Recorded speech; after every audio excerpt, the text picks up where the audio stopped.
बोल. 8 मार्च महिला दिनानिमित्त आम्हाला या कॉम्प्युटर क्लासमध्ये शोभाराम इन्फोटेकमध्ये 8 दिवस मोफत प्रशिक्षण देण्यात आलं आणि त्यासाठी सोनाली मॅडम आणि वैशाली रोकडे मॅडम यांनी खूप छान मार्गदर्शन केलं. त्याबद्दल आम्ही सर्वजण त्यांचे आभारी आहोत.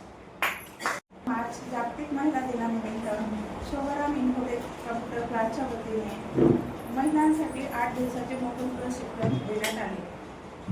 सोनाली पाटील मॅडम यांनी आम्हा महिलांना खूप छान पद्धतीने मार्गदर्शन केले. त्यामुळे आम्हाला कम्प्युटरची माहिती मिळाली आणि कम्प्युटर हाताळण्याची संधीसुद्धा. त्यासाठी वैशाली रोकडे मॅडम यांचे सहकार्य लाभले. म्हणून शोभाराम इन्फोटेक कम्प्युटर क्लासचे रोकडे मॅडम आणि पाटील मॅडम यांचे मी मनापासून आभार मानते. धन्यवाद.